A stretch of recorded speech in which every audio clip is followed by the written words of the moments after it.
ॐ वक्रतुण्ड महाकाय कोटिसूर्यसमप्रभा निर्विघ्नं कुरु मे देव सर्वकार्येषु सर्वदा।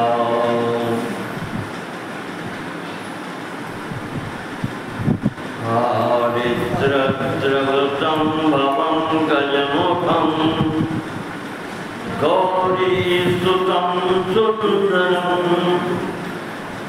सिन्दूरान्वितविग्रहं सुजठरं खर्वं महेन्दूरगं श्वेताङ्गं विदूषणं प्रविकटं विघ्नौघविध्वंसिनं वन्दे देवगणप्रियं गणपतिं बुद्धीश्वरं सिद्धिदम्। विघ्नेन्द्रं प्रतुलोदरं सुनयनं श्वेताभ्रवस्त्रावृतं ज्योतिः पूर्णतनं महाङ्कुशकरं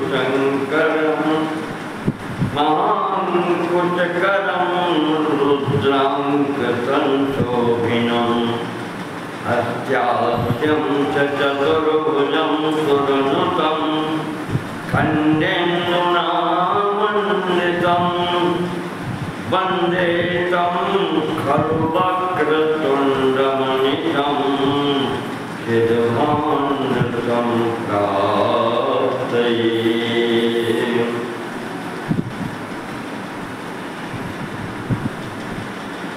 आयुर्देहि यशाप्रदेहि भगवन् त्वं देहि विद्यां श्रियं पुत्रां देहि धनानि देहि कुशलं भाग्यं सदा शूरतां पौत्रां देहि सुखानि देहि नितरां त्वं देहि बुद्धिं धृतिं मर्यादामतिशुद्धतां गणपते नौमि प्रभो देहि मे नौमि प्रभो देहि मे।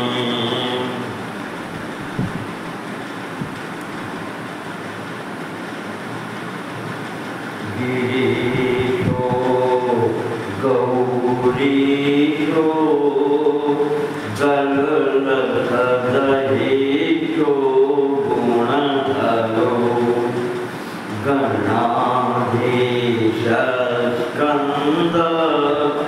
प्रिय गुरुरमन्द प्रियकर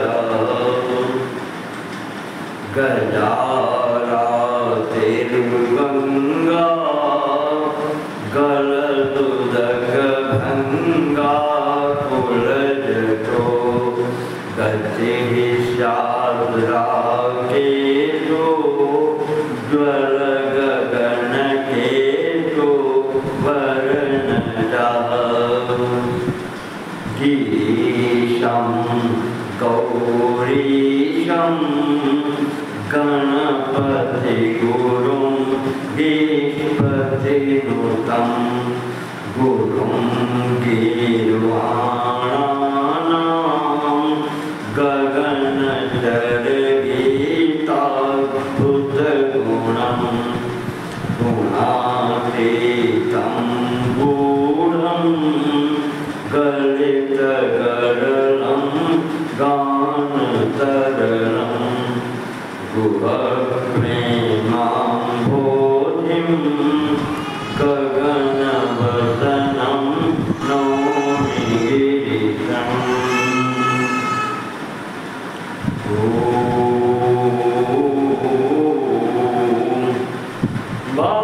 भागीरथी शिरसि यस्य विदुर्ललाटे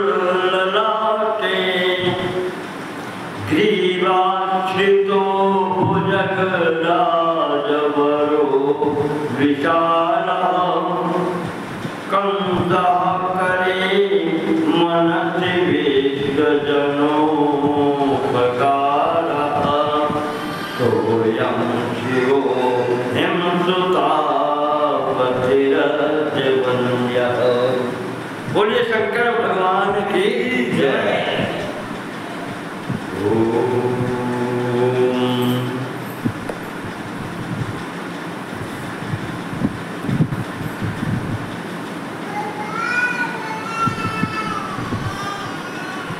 श्री शिव पुराण की कथा के क्रम में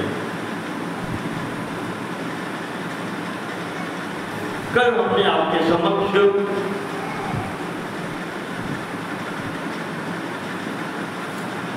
भगवान श्री कृष्ण के सखा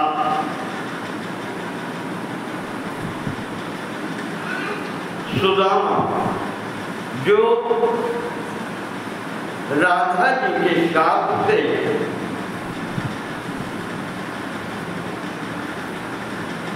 दानवपुर में शंखचूड़ के रूप में आए, उनके उद्धार के उनका चरित्र, उनका कर्म और उद्धार कैसे हुआ, ये सब बातें आपको हमने बताई थी। इनके उद्धार के लिए भगवान विष्णु को पतिव्रता का शाप भी स्वीकार करना पड़ा।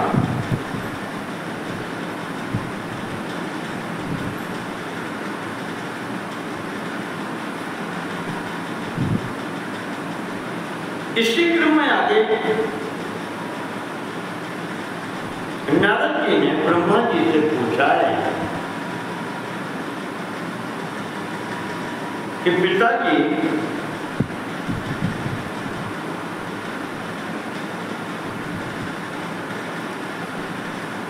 भगवान शिव जी के चरित्रों को सुनकर के हमें तृप्ति नहीं हो रही है, प्यास बढ़ती जाती है, और सुनाओ, कुछ और बताएं। और उन्होंने क्या क्या किया उनकी लीलाओं के संबंध में और भी हमें बताएं। ब्रह्मा जी कहते हैं कि नारद,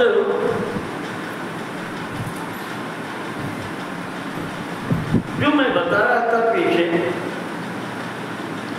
कि व्यास जी को ये कथा सुनाई है सनत कुमार जी ने,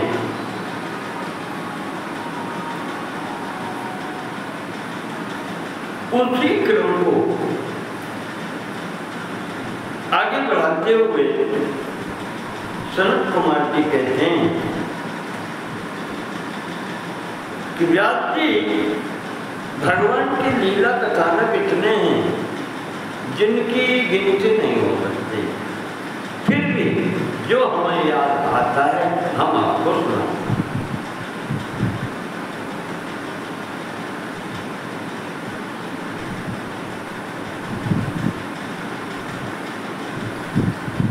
कहते हैं कि ब्रह्मा जी बता रहे व्यास जी को, व्यास जी एक दैत्य वंश में अंधक नाम का दैत्य था और अंततः ये भगवान का गण बन गया। जैसे नंदी भृंगी आते हैं वैसे ये अंधक भी उन गणों में सम्मिलित हुआ। तो व्यास जी ने पूछा है कि को अंधको वै भगवन मनीष कस्यान्वैर्यवतः पृथिव्याम्। महाराज, पृथ्वी के ऊपर ये अंधक कौन था? कस्यान्वय किस वंश में उत्पन्न हुआ था? जातो महात्मा बलवान प्रधान किमात्मकः कस्यो सुतोऽन्धकस्य। बलवान इतना कैसे हुआ और किसका ये पुत्र था? पुत्र किसका है ये?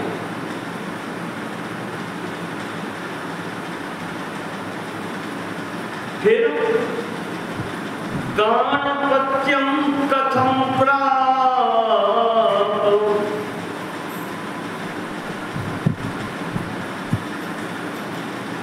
शंभो परम तेजसा। फिर अंधक ने गणों में स्थान कैसे प्राप्त किया?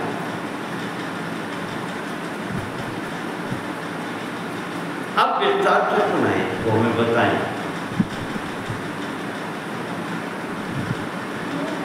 तो व्यास जी कहते हैं, तो ब्रह्मा जी कहते हैं कि व्यास जी के प्रकार के प्रश्न सुन करके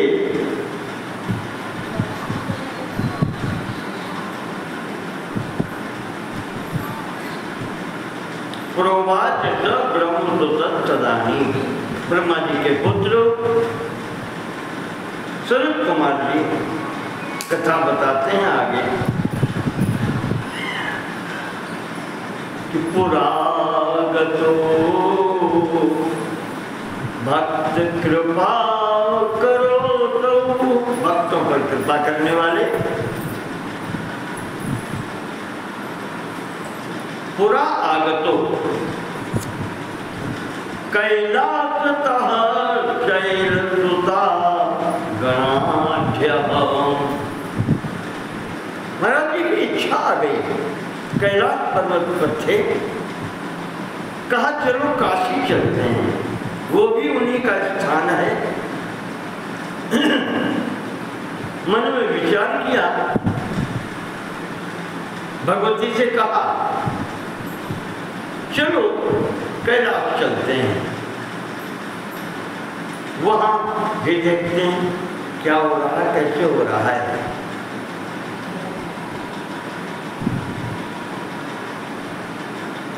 राजधानी भगवान अपनी राजधानी मानते हैं काशी को।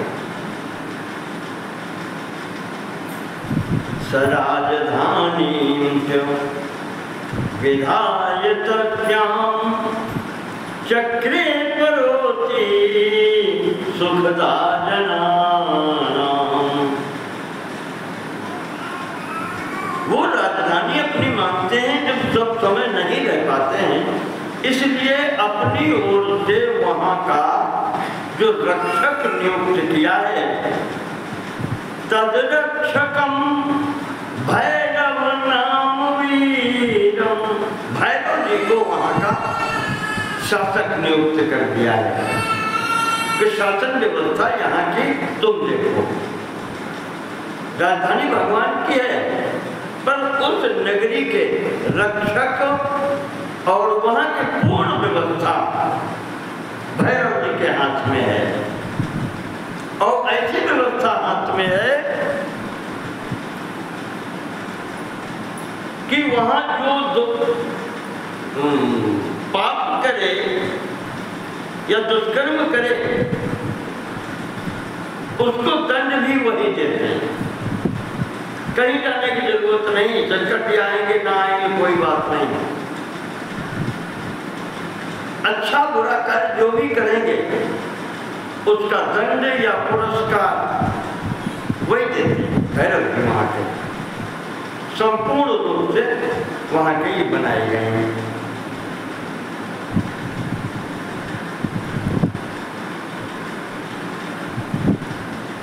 आकर के यहां से सब देख सुन के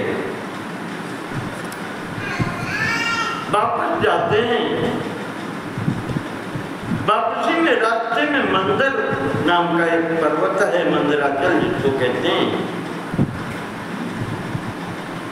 वहां भी रुके तो वहां शिवा में तो विजहार भूरी। शिवा जी साथ में है अर्थात पार्वती जी साथ में है, उनके साथ में विहार होता है, दोनों लोग साथ में हैं तो हंसी मजाक भी है। वहीं पर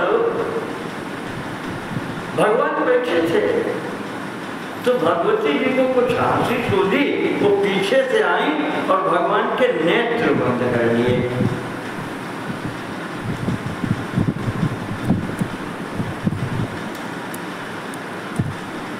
चक्रेत तो नेत्र निमीलनम, तो भगवती पीछे से आई पार्वती जी और महाराज जी के दोनों हाथों से नेत्र बंद कर लिए।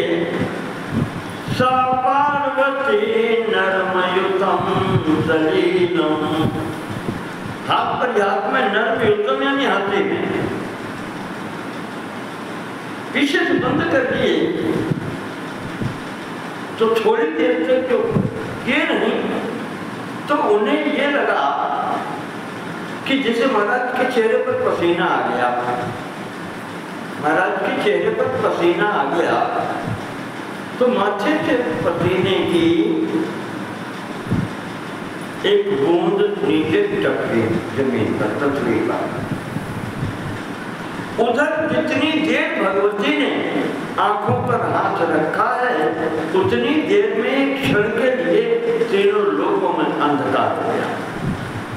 भगवान के नेत्र सूर्य, चंद्रमा और अग्नि, प्रकाश के तीनों स्रोत तीनों बंद हो गए, अंधकार हो गया। उसी क्षण में ये घटना हो गई। पसीने की बूंद माथे से जो पृथ्वी पर गिरी है उसी समय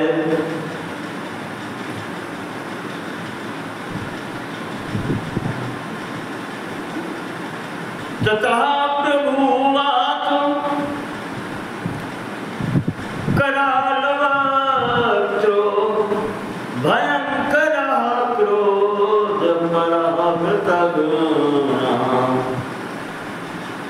जैसे ही वो गिरा बूंद वैसे ही एक बालक उत्पन्न हो गया।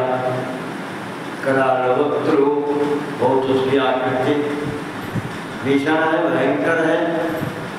अंधो विरूपी जटिल चक्रधर, अंधा एक तो भगवान के नेतृत्व बंद थे तीनों लोगों में अंधेरा था। वो बालक भी तो उत्पन्न हुआ दोनों नेत्रों से ही। विकृत रूप है उसका, कुरूप है, जटाएं हैं, कृष्ण वर्ण का है, काला काला। गायन हसन प्ररुदन नृत्यमानो, कभी हंसता है, कभी रोता है, कभी गाता है, कभी नाचता है। अब उसे कुछ दिखाई तो पड़ता है। ये जो देखा जातेन तेनाद्भुत दर्शनेन गौरीं भवोतौ स्मित पूर्वमाग। भगवती तो आश्चर्यचकित तो हो गई, ये बालक एकदम उत्पन्न हो गया, वो भी अंधा, रो रहा, गा रहा, हंस रहा, दौड़ रहा, भाग रहा, तो दिखाई तो पड़ता है। पार्वती जी को आश्चर्य होता है तो हंस के भगवान शंकर कहने लगे कि देवी तुमने जो मेरे नेत्र बंद किए ये उसका परिणाम है।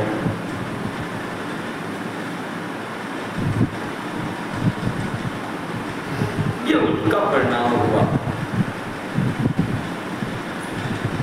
तो जब ये कहा उसके तो भगवती ने पूछा महाराज के लिए है कौन?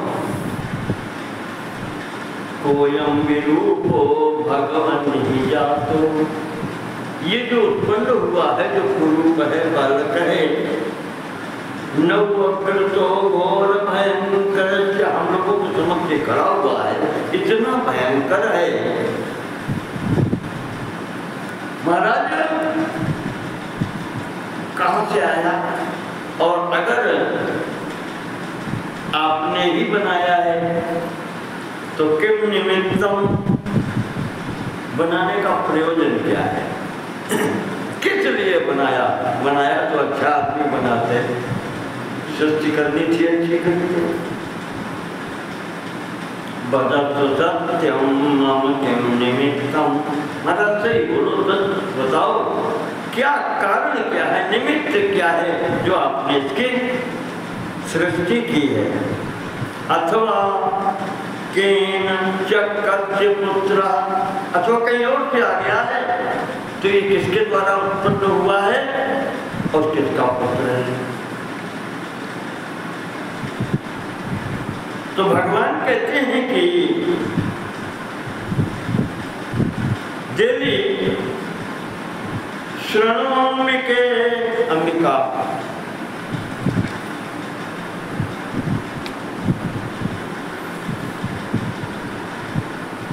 ही अद्भुत व्रत काले उत्पन्ने शोधभूत चंडवीर्य।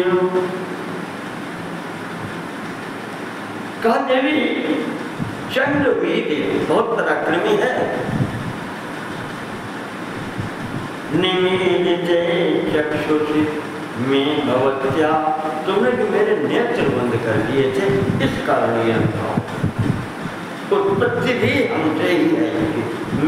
सत्वेद जो मेरे पसीने से जो उत्पत्ति हुई है, अंधक नामधेया, इसलिए आपके ये अंधक कहा जाएगा।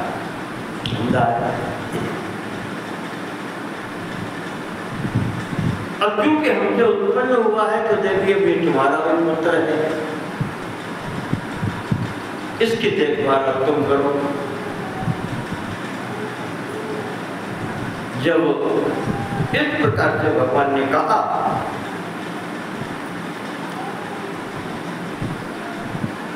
तो पुत्र फिर कैसा भी हो, माता तो माता है, पालन पोषण करना है। तो इस स्थिति में भगवती ने इनको यहाँ पर पालन पोषण करना प्रारंभ किया। इसी समय की घटना है, इसी समय की घटना है। कश्यप जी का पुत्र, दो पुत्र, हिरण्याक्ष और हिरण्यकश्यप।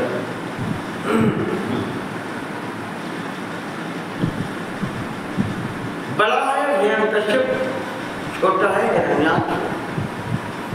हिरण्यकश्यप के 5 पुत्र हैं। हिरण्याक्ष को ये लगा कि मेरी कोई संतान नहीं, और जब वो जहाँ रहेंगे, दोनों भाई रहेंगे, शासन सत्ता होगी, तो बंटवारा तो बराबर होगा। मेरी कोई संतान नहीं है, सब यही ले जाएंगे। आता है तो अभावी का है। तो ये सोच करके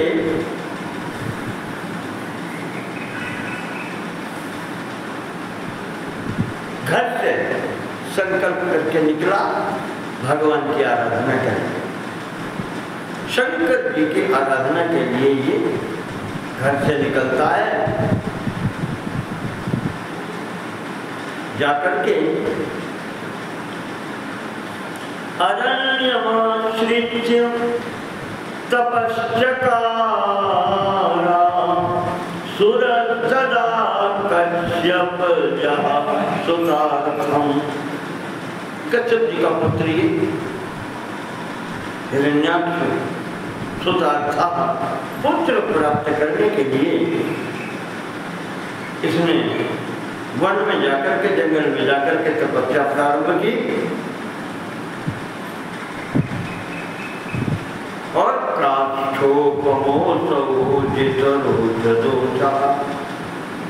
संपूर्ण दोषों को छोड़ करके ऐसे बैठ गया जैसे नहीं लकड़ी का ठोस होता है, न हिलना न डुलना न उठना न जाना, इस स्थिति इसमें तपस्या आरंभ की तो चाह पिना की भगवान प्रसन्न हो। समय लगा, भगवान प्रसन्न हुए, वरदान देने के लिए आ गए। आकर के कहते हैं हिरण्याक्ष प्रब्रोहि कामम, क्या चाहते हो बोलो।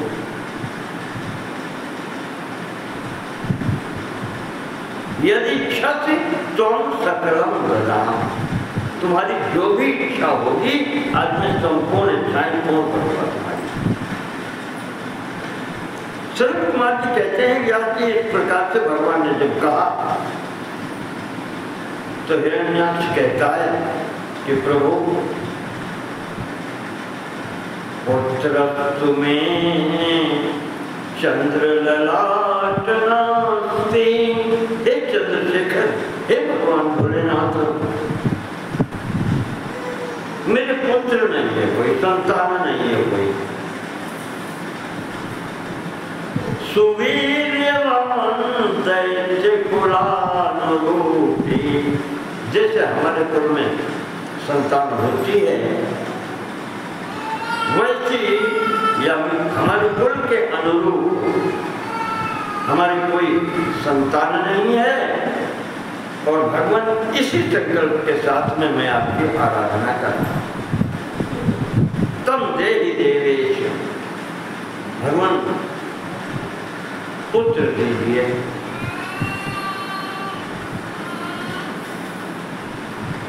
और वो सीधे कहता है यस्माच्च मद भ्रातुरनंत वीर्या प्रहलाद पूर्वा अपि पंचपुत्रा, हमारे बड़े भाई के महाराज जैसे 5 पुत्र हैं। प्रहलाद बड़े हैं सबसे, और सब अनंत वीर्या, अनंत पराक्रमी हैं, बलशाली हैं, ऐसे पुत्र चाहिए महाराज।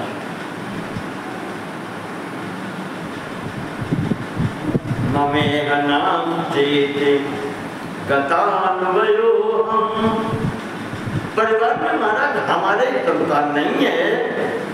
और को मामकम राज्यमिदं बुभूषेत, महाराज ये हमारी जो राज्य है इसका उत्तराधिकारी कौन होगा, मेरे बाद इस सिंहासन पर कौन बैठेगा।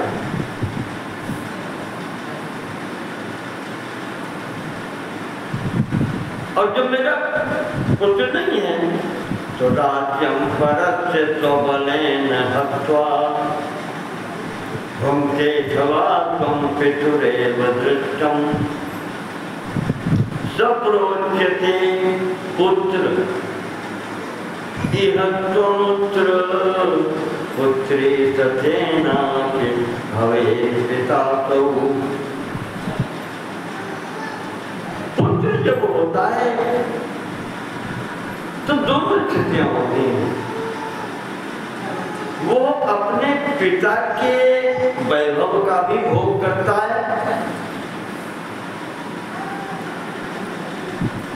पिता के भी राज्य का भोग करता है पुत्र, और स्वबलेन परस्य राज्यम हृत्वा, अगर बलवान है तो दूसरे का राज्य भी बलपूर्वक ले सकता है। घूमते ऐसा राज्य भोग करता है, या तो पिता का भी राज्य का और राज्य का विस्तार भी वो कर सकता है।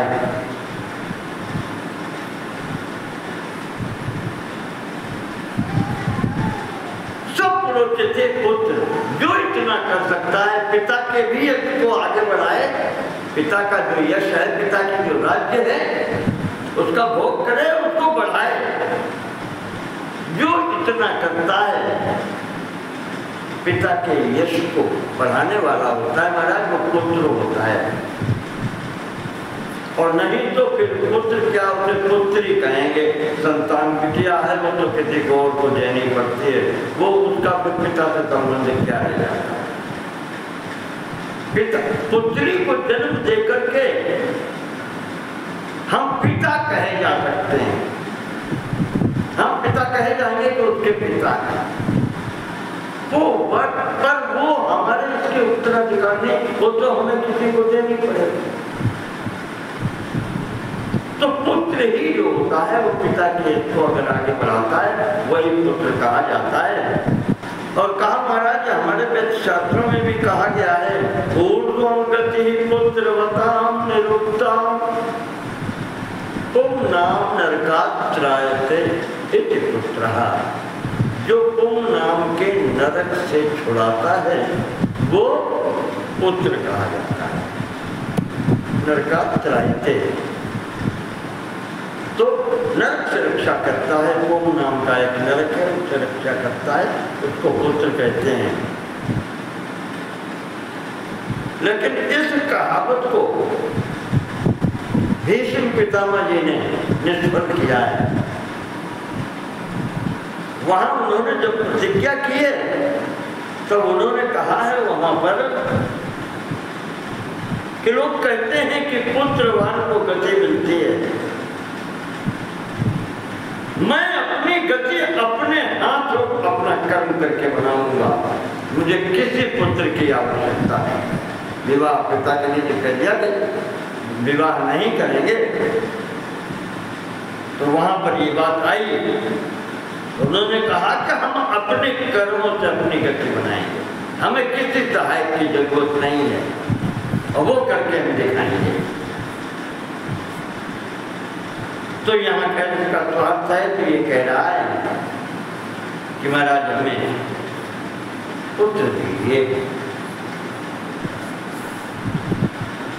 तो भगवान ने कहा था बेटा तुमको ऐसे नहीं, हम तुमको रेडीमेड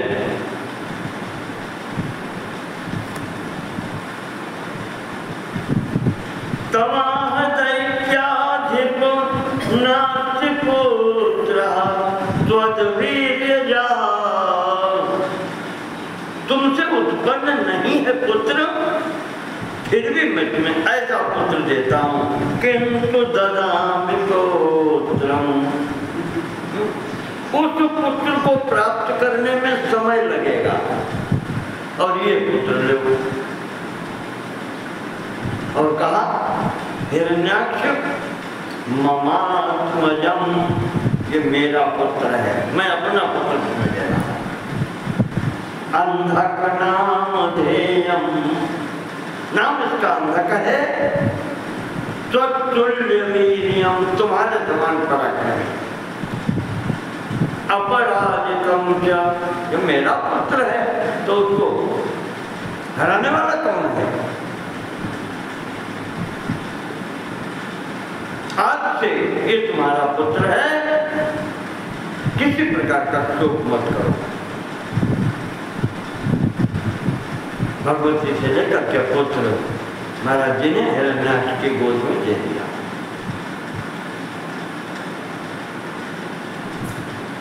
ये ले जाकर के संतुष्ट हो गया, पुत्र मिल गया।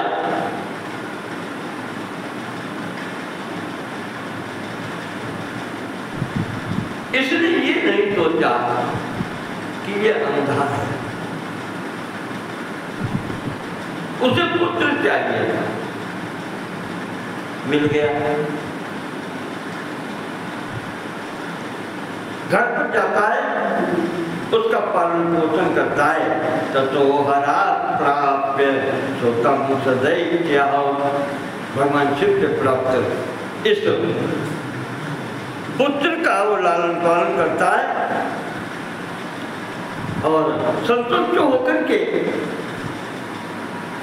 स्वयं तो सिंहासन पर था ही, उस समय शासक वही है।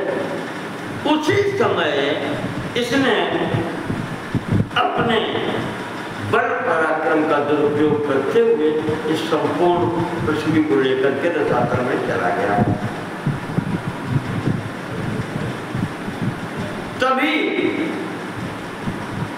भगवान ने शुकर का रूप धारण करके सूअर का, और उस महासागर में नीचे जाकर के पृथ्वी का उद्धार किया। संक्षेप में ही कथा यहाँ है। उसी मार्ग में ये मिलता है और भगवान को ललकारता है।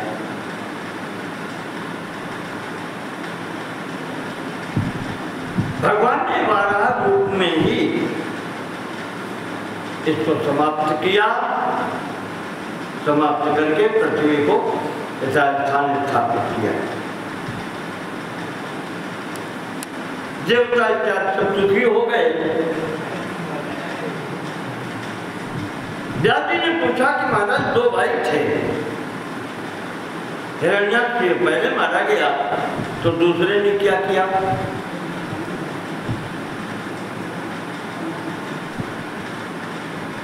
सनत कुमार जी कहते हैं दुख तो से बहुत हुआ,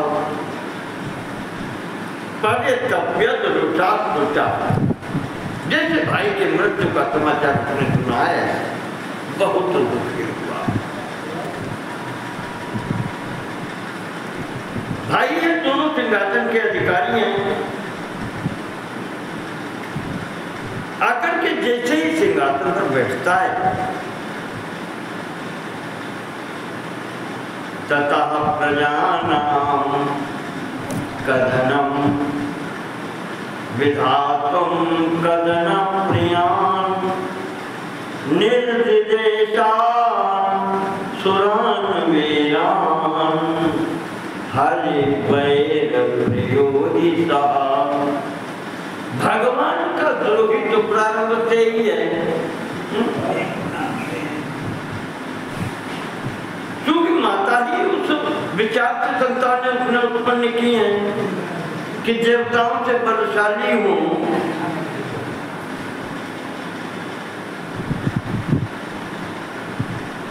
तो मातृ दोषात् दुःशीलो भवति पुत्रः, माता से दुःशीलता आती है पुत्र में, प्रभाव इधर भी आता है। आया जैसे ही सिंहासन पर बैठता है दूसरे दिन,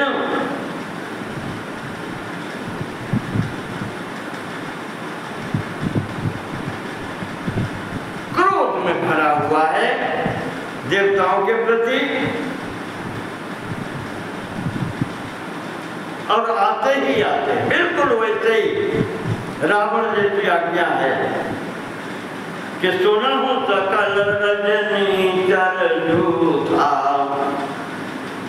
हमरे पैरी विबुध बरु था। विबुध देवता कहीं हमारे जन्मजात दुश्मन है, अब देश सन्मुख नहीं करई लड़ाई, और देख सबल जानी पर आई। लड़ाई लड़ने के सामने आकर के उनकी क्षमता नहीं है। जब वो देखते हैं कि दुश्मन हमसे बलवान है तो हार जाते हैं। तो तिनकर मरण एक विधि होई, काठी के भागे कितना, हम आगे से ब्रेक लगाते हैं। काठी कहाँ भाग के जाएंगे, बच नहीं सकते, मेरे हाथ से कहाँ जाएंगे, भाग के जाएंगे। मैं उपाय बताता हूँ कैसे बनेंगे। तिनकर मरण एक विधि होई, अब कहूँ बुझाई सुनाऊं अब सोई। देवताओं को भोजन कहाँ से मिलता है? राशन की दुकान बंद कर दो, बस तुझे भोजन मख होम सराधा, ये 3-4 स्थान उसने बता दिए। ब्राह्मणों को जहाँ भोजन कराया जाता है तो ब्राह्मणों के द्वारा भी इन्हें भोजन मिलता है। यज्ञ जहाँ होती है या औषधियों से इनको भोग मिलता है। होम घर में हवन अग्यारी करते हैं, उससे भी इनको मिलता है, और श्राद्ध इत्यादि पितृ कर्म जो किए जाते हैं उनमें भी इन्हें मिलता है। तो द्विज भोजन मख होम श्राद्धा, और सब कहे जाए करो तुम वादा। और जब भोजन ही बंद हो जाएगा तो क्षुधा क्षीण, भूखे मरण लगे, क्षुधा क्षीण बलहीन सुर सहज ही मिलिए आए। हाथ जोड़ के पैरों में पड़ेंगे आकर के, और तब मारी हूँ कि छानी हूँ, ये मेरी इच्छा पर है, जिंदा छोड़ेंगे कि मारेंगे। तब मारी हूँ कि छानी हूँ, भली भांति अपनाए। जिंदा रहो चाहो तो हम जो बतावें तो करो ना, ये स्थिति बनाई। शिवानी जी, सरकार अगर कह दे तो काउंटर पे बहुत जल्दी होते हैं। सरकार जरा से ढीला हाथ दे, लाइन लग जाती है काउंटर पे। और यहाँ तो सरकार सीधे कह रही है। तुलसीदास जी ने दोहावली में लिखा है, राकेश भैया, प्रभु से प्रभु गण दुख दर रखे। प्रभु यानी स्वामी राजा, उसके गण उससे ज्यादा खतरनाक होते हैं। प्रभु से प्रभु गण दुखद लगे, प्रज ही समारे राव। राजा की जिम्मेदारी है प्रजा को देखें, और नहीं तो होता क्या है, करते होते कृपान को कठिन घोर घन घाव। राजा है हाथ भैया, राजा है हाथ, वो मारेगा तो चोट लगेगी थोड़ी बहुत। और राजा हाथ है, और ये जो कर्मचारी राजा के हैं वे हैं तलवार उसके। तो तलवार जब चलिए तो सीधा सिर कटेगा। राजा है हाथ, और राज्य कर्मचारी जो हैं वो तलवार के बराबर हैं। वो राजा उनको पकड़े रहता है, लेकिन अगर हाथ से वार करेगा तो कम चोट लगेगी, और जो राज्य कर्मचारी कह दिया गया कि हाँ मारो, तो तलवार चलेगी तो फिर कटेगा सीधा। इसलिए अच्छे राजा हैं, उनका कर्तव्य है कि प्रजा को अपने नजरों से देखें, न्याय करें प्रजा के साथ में। तो इसलिए जब यहाँ राजा सीधा कहता है कि मारो काटो, दुर्गो जन्म होम सराधा, सब कहे जाई करो तुम बाधा। जब यहाँ से सीधा आदेश तो हो गया तो उन्हें क्या है, प्रारंभ हो गया।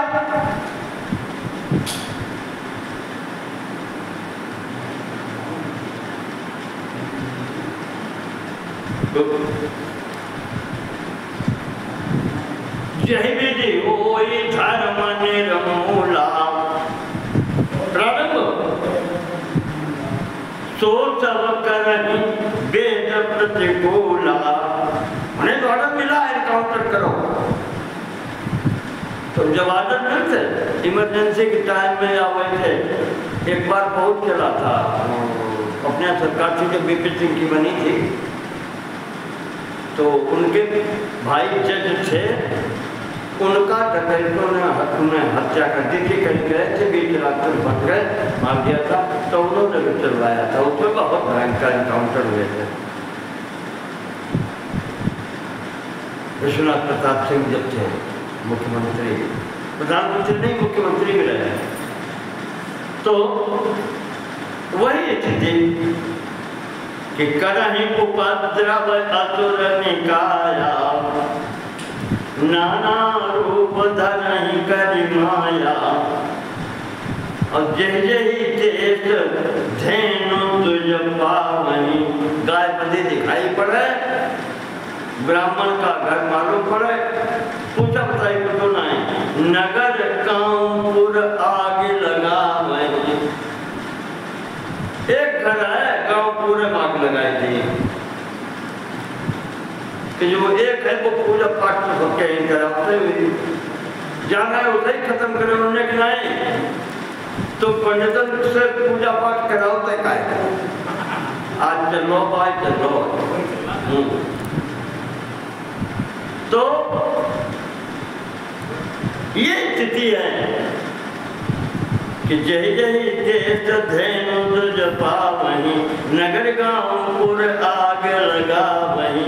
नतीजा क्या हुआ कि शुभ आचरण कतहु नहीं होई। फिर अब शुभ आचरण कहाँ हो सकता है?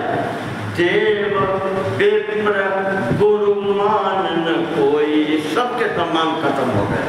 न कोई देवता की पूजा करता है, ब्राह्मण को तो कहने क्या है, किस कोई युग ऐसा नहीं गया जो इनके ऊपर हमला न हुआ हो, मरे कटे न हो।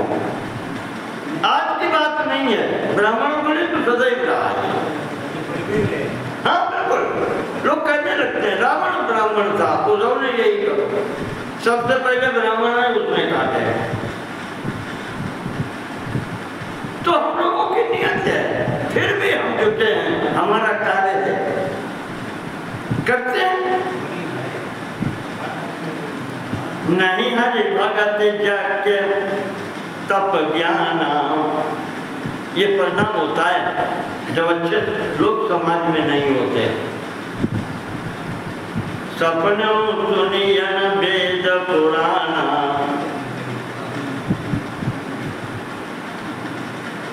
समाज में बिल्कुल स्थिति ऐसी हो गई कि बाढ़े खल बहु चोर द्वारा, जे लंपट पर धन पर दारा।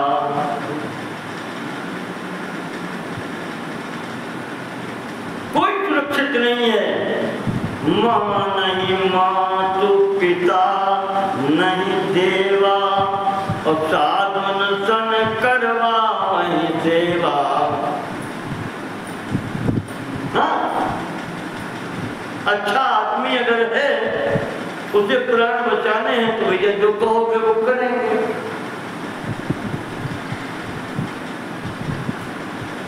यही कहते बहुत क्या कहें, गोस्वामी तुलसीदास जी ने कह दिया, बल्कि भगवान के मुंह से कहलवा दिया कि जिनके ये आचरण भवानी,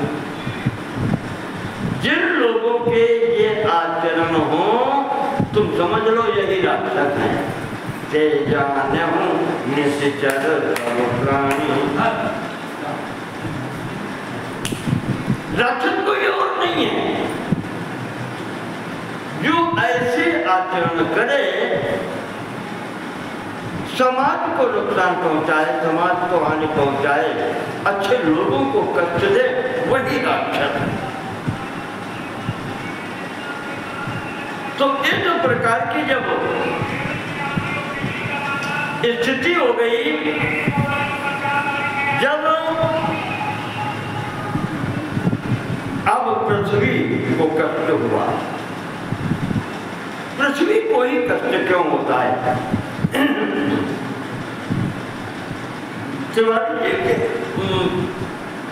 वेद वाक्य है, वेद में भी ये कहा गया है कि माता भूमि पुत्रो हम पृथ्व्या। हम सब जितने यहाँ लोग रहते हैं, जितने भी प्राणी हैं, इनकी माता जो है पृथ्वी है। हम सब लोग उत्पन्न इसी से हुए हैं, ये हमारी माता है। और माता को कष्ट तभी होता है जब उसकी ही संतान आपस में लड़ जाए। बाहर कहीं लड़ाई हो दूसरे किसी, उससे तो कहा माता कहते कि मारो। हाँ, हमने देखी है ऐसी उम्मा देखी। नतीजा जो वो कब समाप्त हो गया अम्मा की कह दी है। समझ लो, लेकिन हाँ ऐसी उम्मा देखी है जिसने कहीं मारा। तो इस स्थिति में अब यहाँ माता को कष्ट ये है कि मेरे ही बच्चे और आपस में लड़े। जैसे यहाँ जो लिखा है इन्होंने तुलसीदास जी ने कि गिरिशर सिंधु भार नहीं मोही। पृथ्वी का भाव ये है, पृथ्वी कहती है कि मेरे ऊपर चाहे जितने पर्वत हो, चाहे जितना जल भरा रहे, नदियां हो और सब कुछ है, कोई मेरे ऊपर भार नहीं है। जब मोहि गरु एक परद्रोही। एक दूसरे से जब बच्चे विरोध करने लगते हैं, परद्रोह करने लगते हैं, फिर उससे बढ़कर के न कोई भार है न कोई दुख है। भार का तात्पर्य यहाँ पर दुख। ये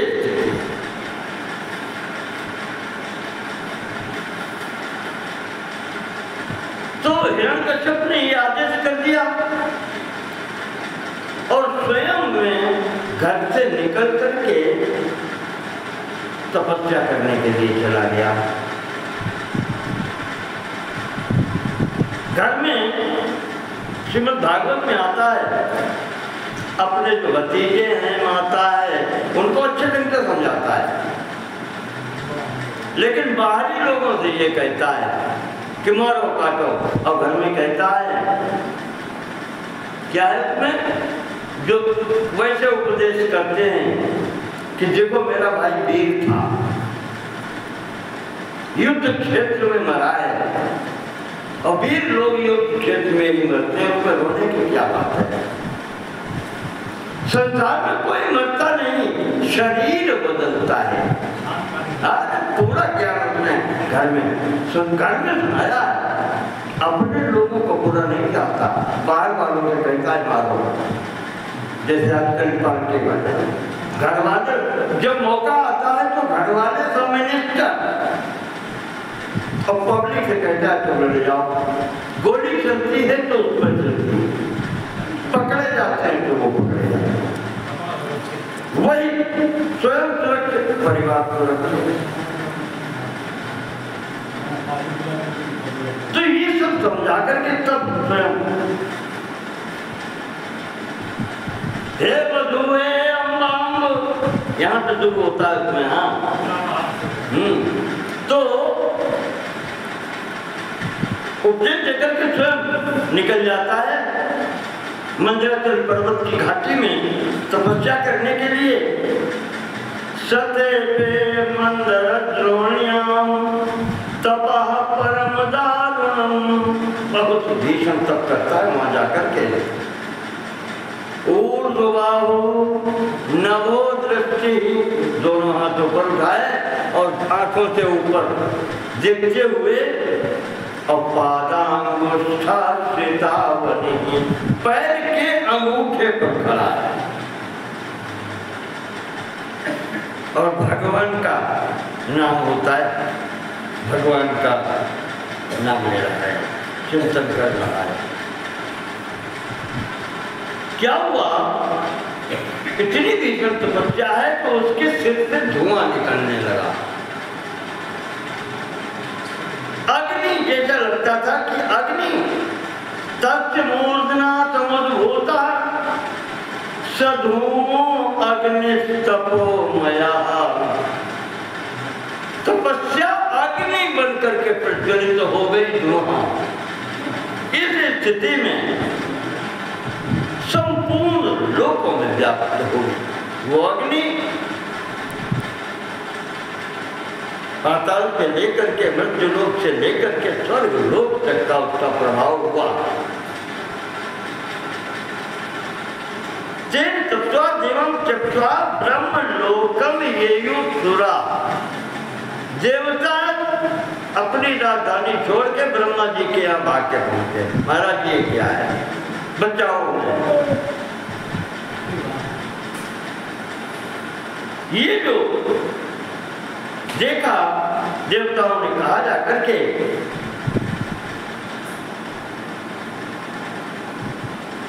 तो ब्रह्मा जी समझ गए, प्रताप लोकान अखिलां ततो समागतम पद्म भवम ददर्श।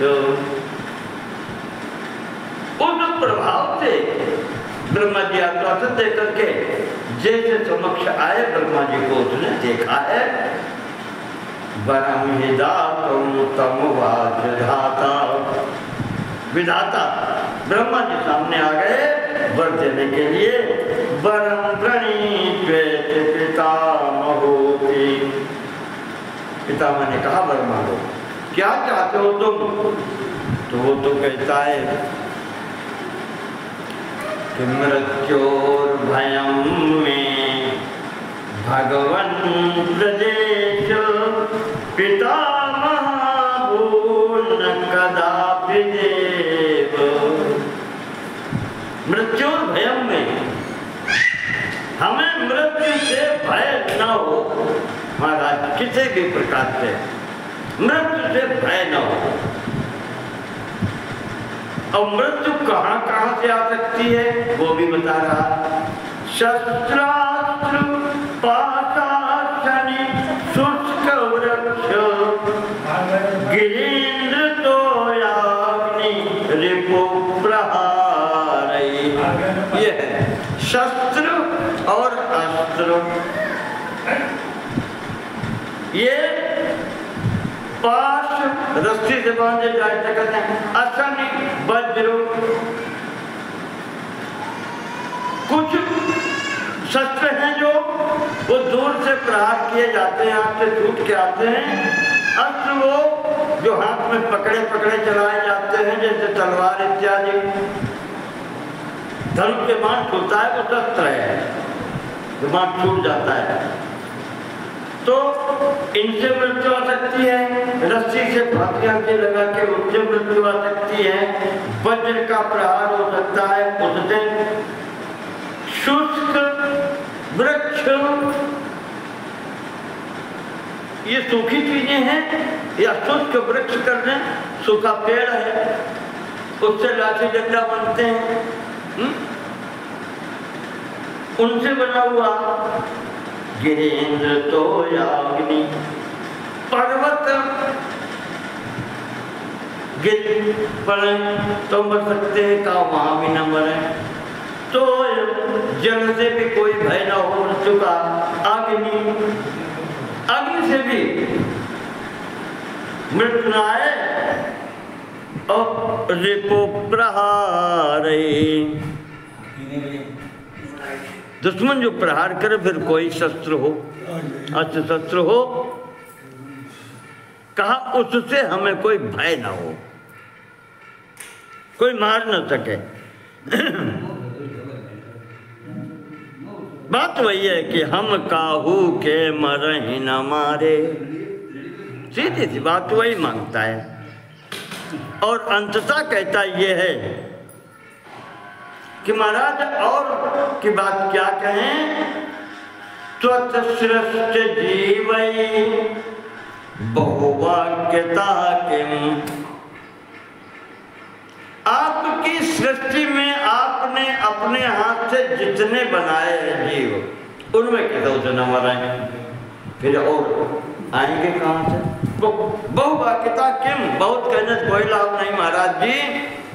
ब्रह्मा जी से वो कहता है कि जो आपने सृष्टि रची है, इसके किसी जीव से हमें खतरा न हो, कोई प्राणी हमें मार न सके। स्वर्गे धरण्याम, न स्वर्ग में कोई मार सके, न पृथ्वी पर कोई मार सके। दिव से निशायाम, न दिन में कोई मार सके, न रात में कोई मार सके।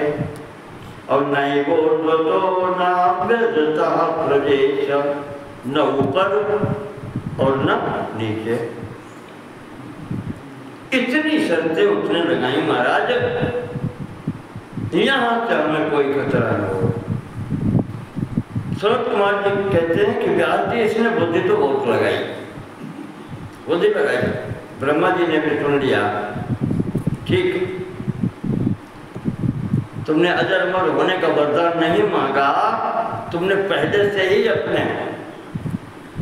ये मांग लिया। तो कहा है कि दैत्येंद्र तुष्टोमि लभत्व सर्वं, जो तुमने मांगा सब दिया। अलम तपस्ते परिपूर्ण कामः समां सहस्राणि च षण्णवत्यः 96,000 वर्ष की तपस्या है ये। अलम तपस्ते परिपूर्ण कामः, तपस्या अब समाप्त करो, तुम परिपूर्ण काम हो गए। उच्चिष्ठ राज्यं कुरु दानवानां, उठो और अपने राज्य करो जाकर के। श्रुत्वा गिरं तत्सुमुखो बभूव, ये जो वाणी सुनी बहुत प्रसन्न हो गया हिरण्यकश्यप, और जाकर के राज्याभिषिक्तः प्रपितामहेन, इसका राज्याभिषेक भी ब्रह्मा जी ने किया है। प्रपितामह है, बाबा के बाप हैं ये भाई। ये हिरण्यकश्यप पिता के पिता है, कश्यप के पिता मरीच, मरीच के ब्रह्मा है, तो ये प्रपितामह है। इनके द्वारा राज्याभिषिक्त हुआ।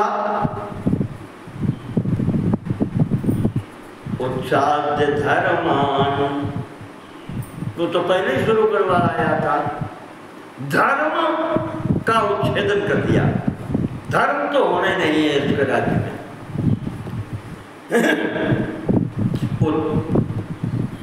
उत्साद्य धर्मान सकलान प्रमत्तो, अब ताकत तो है ही है, बलवान है, प्रतापी है, प्रमत्तो होकर के,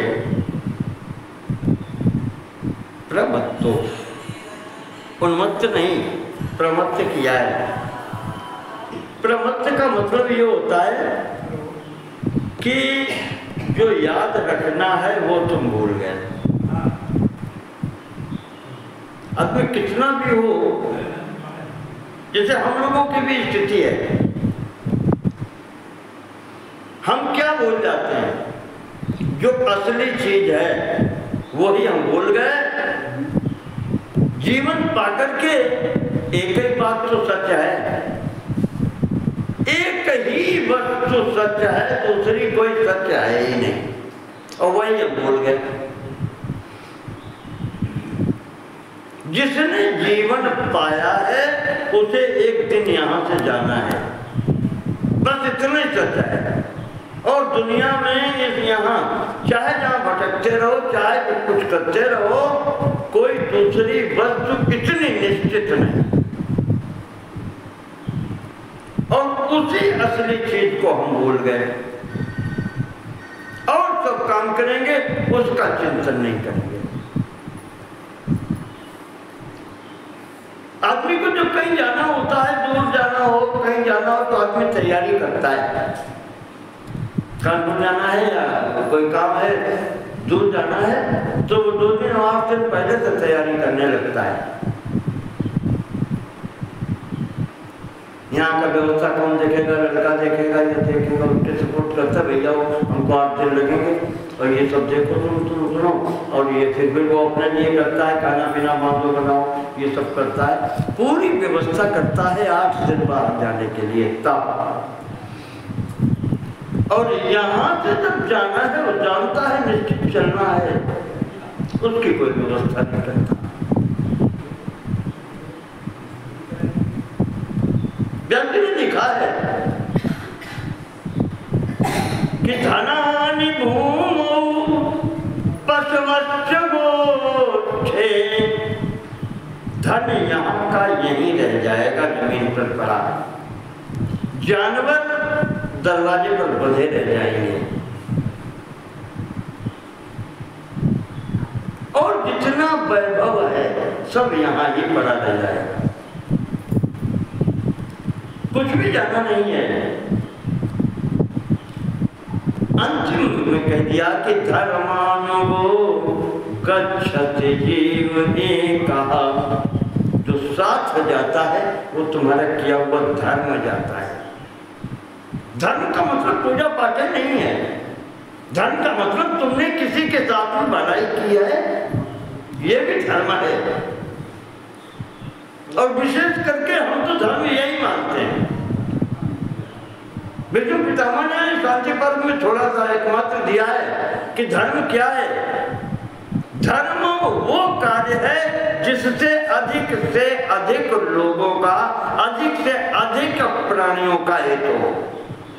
धर्म वो है, एक परिभाषा में नहीं बांधा हुआ। धर्मो धारयते प्रजा, ये परिभाषा आती है। जो प्रजा धारण करे वो धर्म है, या धर्म वो जो प्रजा को धारण करे। दोनों तरफ से बात होती है। और धर्म का दूसरा अर्थ कर्तव्य भी होता है। घर में रहते हैं, हम अपने धर्म का पालन करते हैं। वहां धर्म क्या है, जिसको अंग्रेजी में कहते हैं ड्यूटी। पिता के प्रति हमारा कर्तव्य क्या है, ये भी धर्म है। पुत्र के प्रति हमारा कर्तव्य क्या है, ये भी धर्म है। प्रत्येक परिवार, गांव वासियों के साथ में मेरा धर्म क्या है, हमारे देश के प्रति हमारा कर्तव्य क्या है, ये सब धर्म है। ये तो छोटी छोटी परिभाषाएं हैं जो कह देते हैं कि धर्म न दूसर सत्य समाना। छोटी परिभाषा है, एक छोटी सी बात है। या परम धर्म श्रुति वेदे तो अहिंसा, अहिंसा धर्म है, सत्य धर्म है। और इसी प्रकार के धर्म के लक्षण बताए गए। धृति क्षमा दमोत्तेयम शौचम इंद्रिय निग्रह धीर विद्या सत्यम क्रोधो दशकम धर्म लक्षणम। चोरी न करो, हिंसा न करो, कि लोग सतावो ना, सत्य बोलो, धैर्य रखो, क्षमा करो। ये सब ये लक्षण है धर्म के। अगर विचार करें तो ये सब व्यवहारिकता में आते हैं। जो आप व्यवहार दूसरों के साथ में कर रहे हैं, ये 8 बातें या 10 बातें उसमें होनी चाहिए आपके व्यवहार में, वही धर्म है। धर्म कुछ भी अलग नहीं है। जो तुम करते हो, अब इसको समय के एक में अगर कर लें तो इस प्रकार से करो कि हम भगवान की सेवा कर रहे हैं। तुदीयं वस्तु गोविंद तुभ्यमेव समर्पये, यही धर्म है। जो भी करो, गीता नहीं आखिरी में कहते कि यत् करोसि यदश्नासि यज्जुहोसि ददासि यत् तपस्यसि कौन्तेय तत् कुरुष्व मदर्पणम्। अर्जुन, तुम जो कुछ भी कह रहे हो, उसे खाए रहे हो, उसे पी रहे हो, जो भी कर रहे हो वो सब हमें दे दो। जब अर्जुन ने कहा कि ये पाप होगा, घर वाले मरेंगे और ये तो बाहर वाले मरने के लिए खड़े हैं, तो भगवान का इस श्लोक से उनका अंतिम बात से तात्पर्य क्या है? कहा मैं वो सब कुछ कर लेता हूं जो तुम चाहोगे। तुम मेरे भक्त हो, तुम चाहो तो तुम चाहते क्या हो? मेरा भक्त जब मुझसे मांगता है तब मैं देने वाला होता हूँ। जब वो मेरी सेवा करता है तो मैं स्वामी होता हूँ। और अगर उसे आवश्यकता है कि आज तुम मेरी सेवा करो तो मैं सेवक भी होता हूँ। अर्जुन, मैं सबको देता हूं। लेकिन अगर मेरा भक्त कहे कि आज मैं दूंगा तो मैं देता भी हूं। राजा बलि के सामने खड़े होकर के मैं मांगने के लिए हाथ में फैला लेता हूं। वैसे तो मैं सबको देखता हूं, पर राजा बलि का संकल्प है कि अगर परमात्मा भी मांगने आएगा तो मैं दूंगा। गुरु जी ने समझाया, वो कहता है अच्छी बात है, परमात्मा मांगने आए जरूर देंगे। तो उन्होंने कहा कि अगर ये भाव बलि का भाव है कि मैं दूंगा तो मैं मांगने वाला भी बन के सामने खड़ा हूं, लाओ तो अर्जुन मैं देता भी हूं, मैं लेता भी हूं। तू जो कह रहा है कि ये पाप लगेगा, चल आज मैं देता हूं, तेरे आगे हाथ फैलाता हूं, संकल्प बोल, ये पाप ये पुण्य मैं सब लेता हूं, दे, तुझे कुछ नहीं लगेगा, जो कुछ होगा हम देखेंगे। तो यत् करोति यदश्नाति यज्जुहोति ददाति यत् तपस्यति कौन्तेय तत्कुरुष्व मदर्पणम्। तेरे से कोई मतलब ही नहीं है, जो मैं कहता हूं वो कर।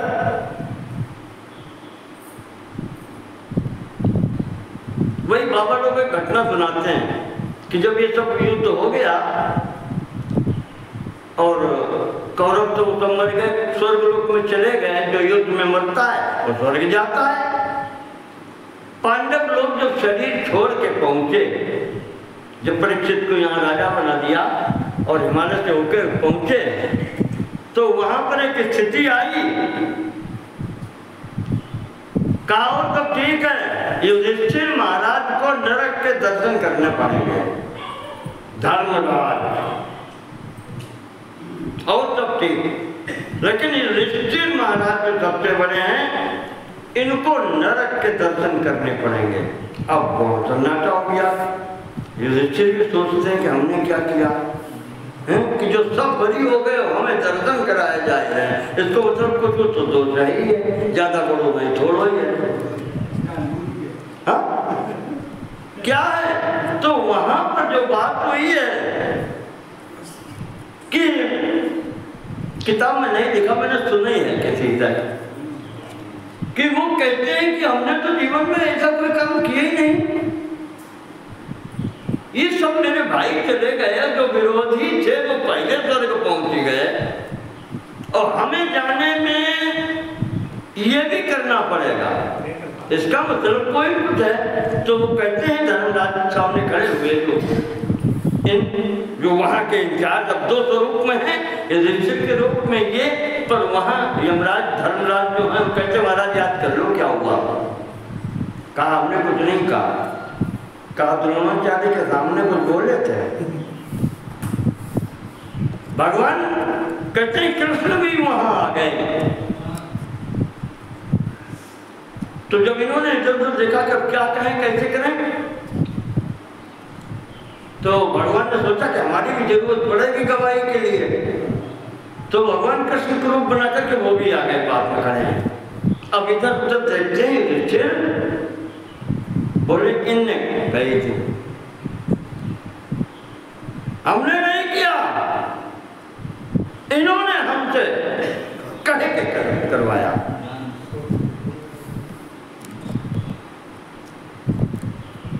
तो झूठ बोले, हाँ बोले, लेकिन इनके कहने से बोले। भगवान कृष्ण कहते हैं कि मेरे कहने से नहीं बोले महाराज, ये झूठ, अब फिर तुम और कर रहे हो। हाँ, कहा महाराज हमारे कहने से नहीं बोले, हमारे कहने से जितना मैंने कहा था उतना किया होता, जिम्मेदारी मेरी, ये स्थिति नहीं पहुंचती। हाँ, कहा कहते हैं महाराज आपने कहा था बोलो अश्वत्थामा मृतो नरोवा कुंजरो,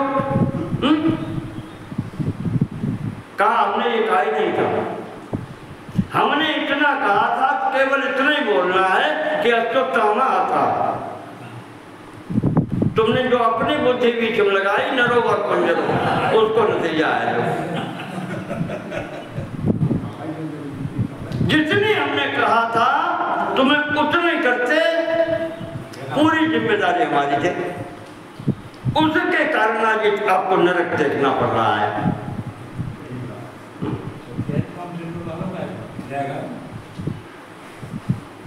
तो ये होता है, धर्म की बहुत विचित्र स्थिति है। जैसे महाभारत की बात करें, द्रौपदी की साड़ी खींची गई या द्रौपदी को दांव पे लगाया गया वहां पर, जुए में हारे हैं उनको। द्रौपदी जो सभा में आई तो एक ही सवाल तो उसने पूछा है कि किस अधिकार से हमें दांव पर लगाया गया। हम कोई वस्तु तो है नहीं, न रुपया पैसा सोना चांदी तो है नहीं। जैसे तुम मनुष्य श्रेणी में हो वैसे हम भी हैं। चलो ये भी मान लेते हैं, जब तुम अपने को दांव में हार चुके, जब कुछ नहीं रह गया, तब तुमने हमें दांव पर लगाया। तो महाराज जब तुम अपने को हार चुके तो तुम्हारा हमारे ऊपर अधिकार क्या रह गया। मैं राजरानी हूं, भले ही आप राजा थे, लेकिन जब आप अपने को हार गए, राजा हार गया, रानी हूं मैं, तो अब ये संपत्ति तो मेरी है, अधिकारी मैं हूं इसकी।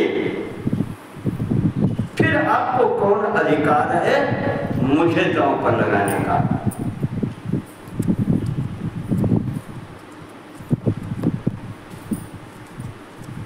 अब स्थिति, इसी प्रश्न का जवाब किसी के पास नहीं मिला। जिस सभा में द्रोणाचार्य बैठे, भीष्म पितामह बैठे, विदुर बैठे, सबकी तरफ लोग देखते हैं कि आप कहाँ बड़े बूढ़े हो। अब बड़े बूढ़ों का मुंह क्यों बंद है? उनका बंद इसलिए है कि युधिष्ठिर कुछ बोले तो क्या होता है। उनका केवल है कि जिसके साथ अन्याय हुआ है वो कुछ बोले तो हाँ करे, नहीं करे तो अगले का फिर अधिकार बनता है कि नहीं जो मनित कर रहे हो नहीं ताकत कर देंगे। विचार करें, उस सभा में भीष्म पितामह बैठे हैं जो ये कहते हैं कि किसी के राज्य नहीं मैं किया है, कोई उनका हाथ पकड़ सकता है। भाई उन्हीं के भाइयों की संतानें भी हैं।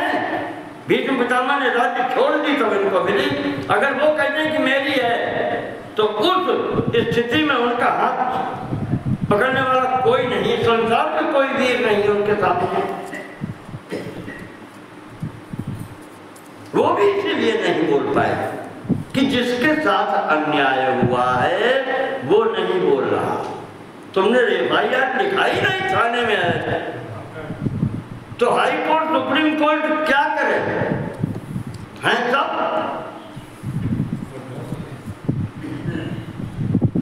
और जो धर्मराज कहे जाते हैं इसमें और सबका मुंह बंद है कि तो स्वयं धर्मराज कहे जाते हैं और ये नहीं बोल रहे तो निर्णय कौन करे, आगे कौन करे। हाँ एक दो लोग बोले, विदुर जी ने विरोध किया, कौरव सेना में भी एक भाई है युयुत्सु नाम है जिसका, उसने विरोध किया खड़े होकर, बहुत गलत है, ये नहीं हो सकता किसी भी स्थिति में।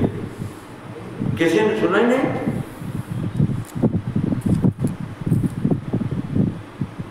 तो धर्म की बहुत सूक्ष्म गति है, पता नहीं लगता कब धर्म है कब अधर्म है। जब भी भागवत में कथा आती है कि कैसे धर्म होता है कैसे अधर्म होता है। एक बाबा जी तपस्या कर रहे जंगल में बैठे, मन में संकल्प है सत्य ही बोलेंगे, व्रत लेकर के बैठे हैं, झूठ नहीं बोलेंगे किसी भी परिस्थिति में, चाहे संकट में आ जाए हमारे। तपस्या कर रहे थे उधर से एक सुअर आता है, किसी ने बाण मारा है, बाण लगा हुआ पार हो गया और भागता चला जाता कौन के बोले आगे जाकर के झाड़ी आड़ी में कहीं घुस गया। पीछे से बहेलिया आता है, महाराज हमारी शिकार किधर गई। अब खड़ा है बहेलिया सामने, बाबा जी से पूछ रहा, महाराज हम जानते हैं आप झूठ नहीं बोलते, ये भी कहता है, इसमें बताओ महाराज हमारी शिकार किधर गई। अब क्या करें, बताता है तो वो मरता है, नहीं बताता है तो अपना व्रत खत्म, तो तपस्या समाप्त हो।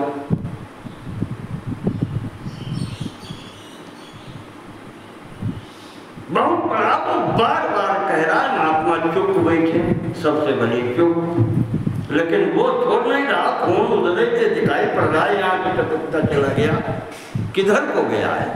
महात्मा बता दूं जल्दी मिल जाएगा।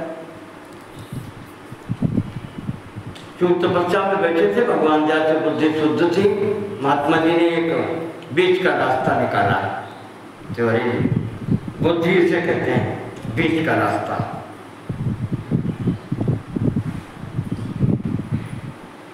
या पश्यति न सा ब्रूते, देखो जो देखता है वो बोलता नहीं है, और या ब्रूते सा न पश्यति, जो बोलती है वो देखती नहीं है। ये बीच का रास्ता बाबा जी ने निकाला। यो पश्यति न सा ब्रूते, और या ब्रूते सा न पश्यति, अहो व्याध स्वकार्यार्थी किम पृच्छति पुनः पुनः। अरे व्याध तो बार बार मुझसे क्या पूछ रहा है, जिसने देखा है उसके जवान नहीं है, और जो बोलते हैं उसकी आंखें नहीं है। ऐसे उसने अपनी बचाई। तो स्थिति ऐसे ही फंसती है। धर्म बहुत सूक्ष्म है, कोई निर्णय नहीं कह सकता। हम आपको उदाहरण इसीलिए दे रहे हैं। यहाँ पर सत्यम न सत्यम खलु यत्र हिंसा, सत्य वो सत्य नहीं है जिसके द्वारा किसी प्राणी को कष्ट हो जाए, चाहे अपनी जान जाती हो चाहे दूसरे की जान जाती हो। अगर प्राण जाने का खतरा है तो झूठ बोल दो, प्राण बचाओ। सत्यम न सत्यम खलु यत्र हिंसा,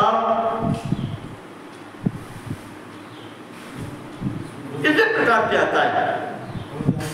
समय के अनुकूल ही सब चीजें होती हैं। कभी कभी ऐसा होता है कि धर्म नहीं पड़ता है आदमी। हमने कल परसों आपको बताया था, राजा जल भरत तपस्या कर रहे हैं और तो प्राणी की जान बचाई धारा से निकाल के बाहर करके। धर्म में जो किया, इधर भी धर्म कर रहे थे और धर्म में ही दूसरा धर्म कर लिया और फंस गए। मनुष्य नहीं रहे, दूसरे जन्म में हिरण बनना पड़ा, जानवर बन गए। सीढ़ी ऊपर नहीं, सीढ़ी नीचे गिर गई।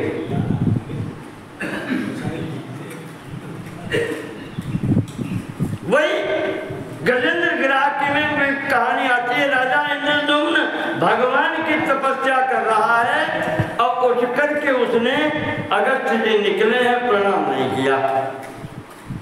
अब तपस्या में अचानक बंद किए बैठा है, उसे क्या पता कौन निकल रहा होता होने से। धर्म कर रहा है फिर भी उसको जाप मिल गया। तो आचार्य जी रविंद्र भट्ट ने लिखा है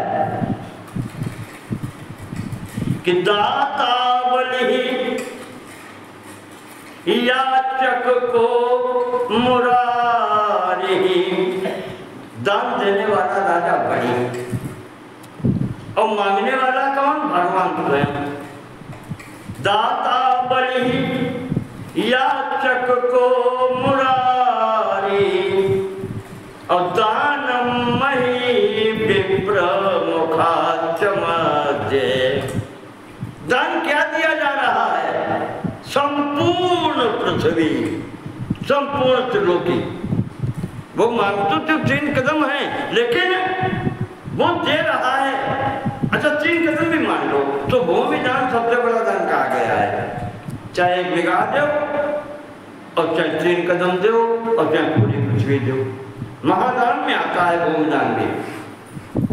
तो दाता बलि याचक को मुरारी दानम मही विप्र मुखाच मध्य। ब्राह्मण शुक्राचार्य तरीके यज्ञ हो रही है, अच्छे अच्छे ऋषि मुनि खड़े हैं, इनके बीच में दिया जा रहा है। तो नतीजा का निकलो फलम।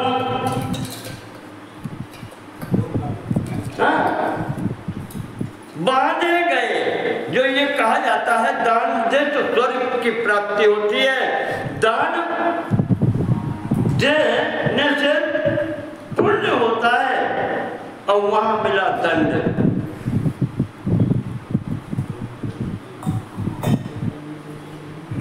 उतर रहे दिमाग। तो उसका वहां पर यही कहा भट्टर जी ने कि फल उसको क्या मिला, उसको भगवान ने बांध लिया, बांध के जमीन पर डाल दिया। कहा तुम झूठ बोले, 3 कदम पूरे ही नहीं भाई, 2 ही कदम पूरे हुए हैं। धर्म करते हुए दान सबसे बड़ा धर्म, वो करते हुए, और किसको दे रहे? परमात्मा को दे रहे, भगवान को, वामन जी को दे रहे। इससे बढ़ के भाग्य क्या होंगे किसी के? और इससे बढ़ के कोई दे भी कहां सकता है? हल्के फुल्के जब कहते हैं कि ये के न विधि देने दान करे कल्याण, किसी प्रकार से जो भी थोड़ा बहुत दे पाओ वो दान कल्याण करने वाला होता है।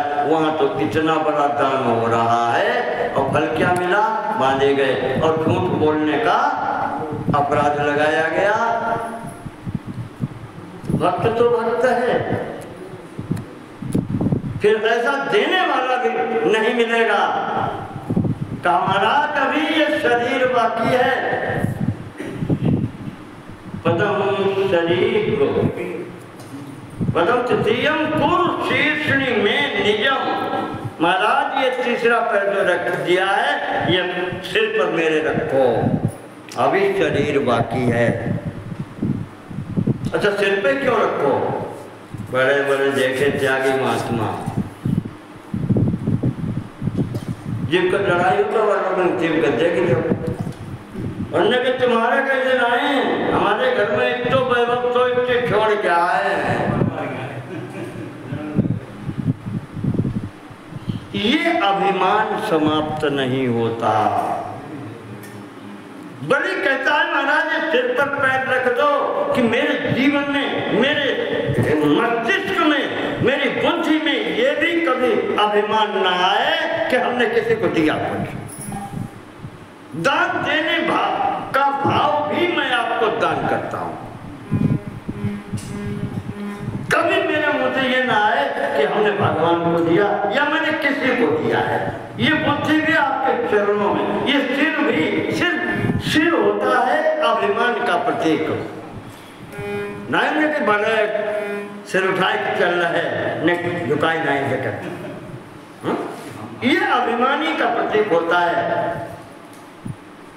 तो वो भी उसने समर्पण कर दिया भगवान के चरणों में। प्रभु हमारे चित्त में भी ये कभी ना आए कि हमने किसी को दिया, वो भी समर्पित करता हूँ आपके चरणों में।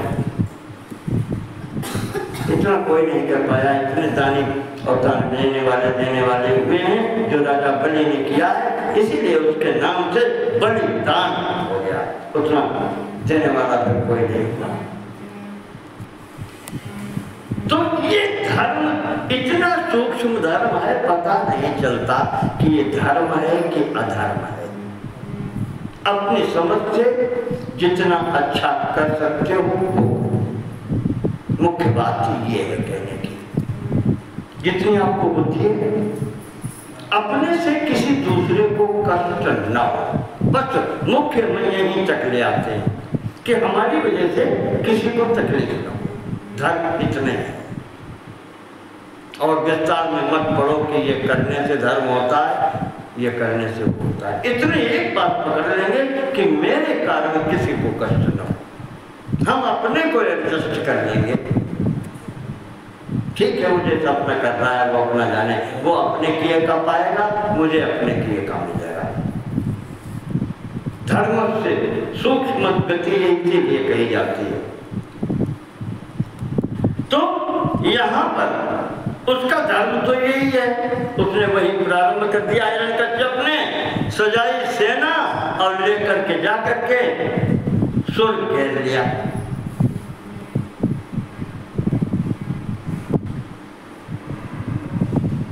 जाकर के इसने घेरा और घेर दिया तो इंद्र की वही स्थिति है कि अब वहां ठहर तो सकते नहीं, भागो बचाओ प्राण। दौड़ के जाते हैं भगवान विष्णु की शरण में, ब्रह्मा जी के बेटे के पास जाते हैं। ब्रह्मा जी लेकर के विष्णु के पास जाते हैं। वहां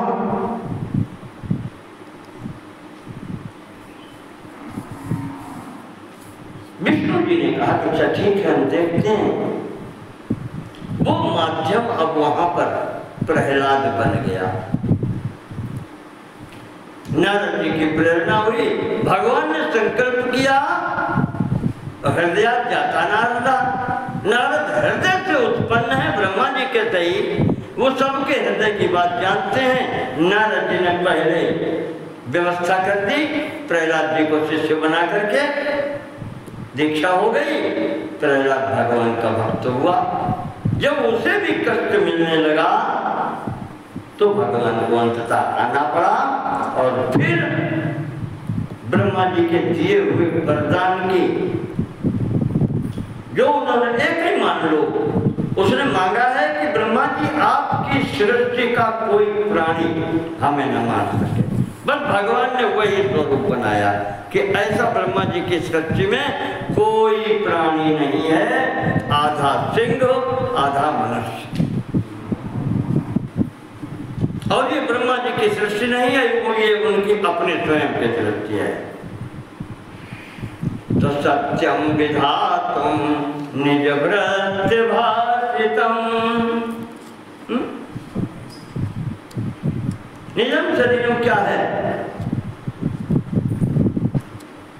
न मृगम न मानुषम। ऐसा शरीर बनाया कि जो पूरा पूरा जानवर भी नहीं और पूरा पूरा मनुष्य भी नहीं, आधा आधा कर दिया। वो स्वरूप बना करके आज यहाँ पर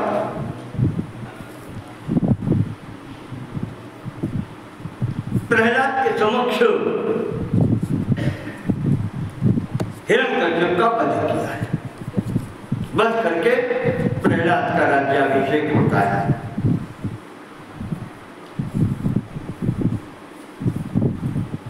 अब इसके पश्चात हिरण्यकश्यप भी चला गया, तो अब अभी जो दोनों भाई एक थे, अब बच्चों में राज्य बंटने की स्थिति आई।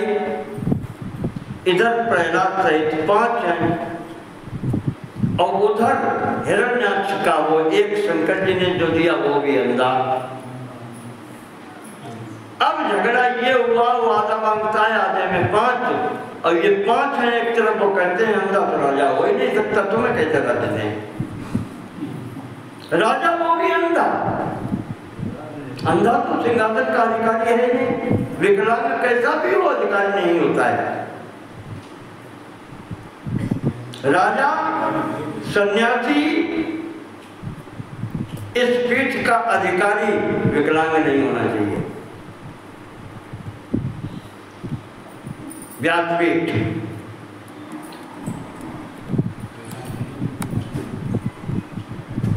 तो यहां पर झगड़ा हो गया। अब जब झगड़ा हो गया, अब वो 5 और ये अकेला हिरण्याक्ष का, वो भी अंधा, तो अब कर भी क्या सकता है? ये चुपचाप यहां से निकल गया।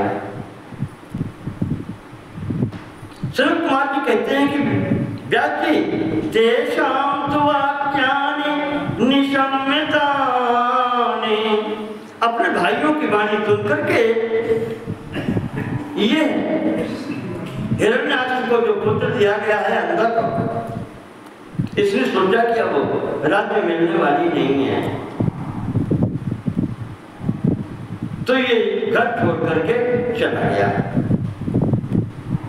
विचार्य बुद्ध्या स्वयमेव दीनः, स्वयं तो दीन है ये।